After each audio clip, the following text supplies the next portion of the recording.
মৃত্যুর ঠিক কয়েক ঘন্টা আগে একজন মৃত্যু পথযাত্রী বৃদ্ধা হঠাৎ করে তার মৃত স্বামীর সঙ্গে কথা বলতে শুরু করলেন।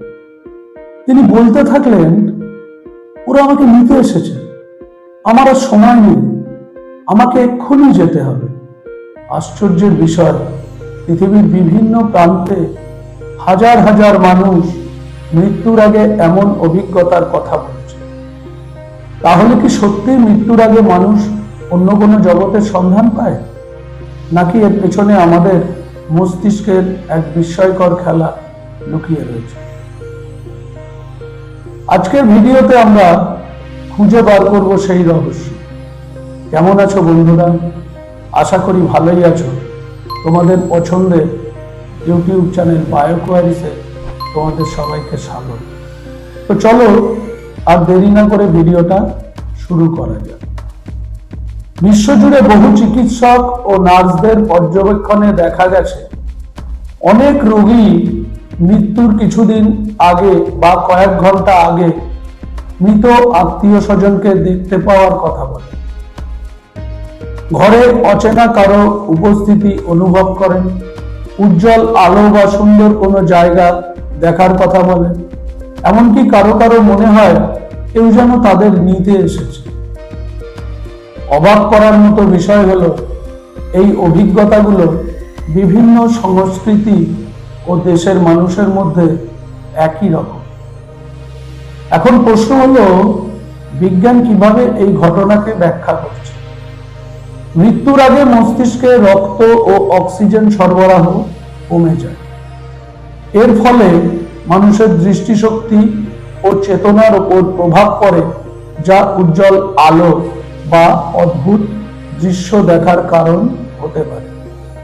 দ্বিতীয়ত, মস্তিষ্কে কিছু রাসায়নিক পদার্থের মাত্রা পরিবর্তিত হলে স্বপ্নের মতো জীবন্ত দৃশ্য দেখা যেতে পারে।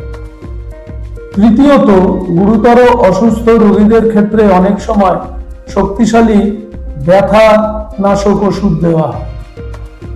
কিছু কিছু ক্ষেত্রে এইসব ওষুধও হ্যালুসিনেশন বা দৃষ্টি বিভ্রমের সৃষ্টি করতে পারে। তাহলে প্রশ্ন হলো, নিয়ার ডেথ এক্সপিরিয়েন্স কি? অর্থাৎ কিছু মানুষ মৃত্যুর খুব কাছাকাছি গিয়ে আবার সুস্থ হয়ে ফিরে আসে।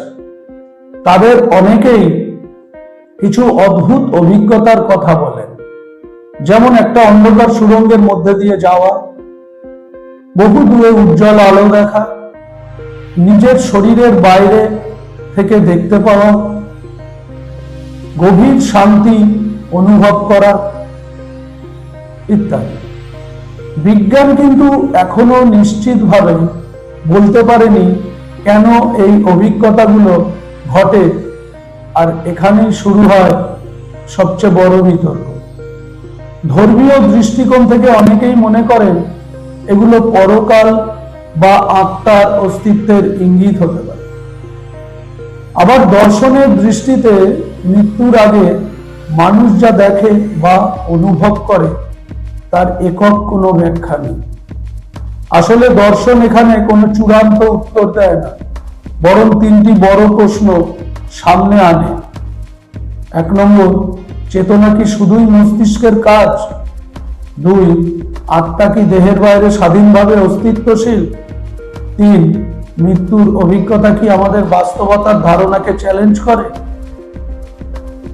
হাজার হাজার বছর ধরে দার্শনিকরা এই প্রশ্নগুলোর উত্তর খুঁজে আসছে, কিন্তু আজও নিশ্চিতভাবে বলা যায় না মৃত্যুর আগে মানুষ যা দেখে তা মস্তিষ্কের শেষ ক্রিয়া, আত্মার যাত্রার সূচনা, নাকি এমন কোনো অভিজ্ঞতা যা আমাদের বর্তমান জ্ঞানের সীমার বাইরে।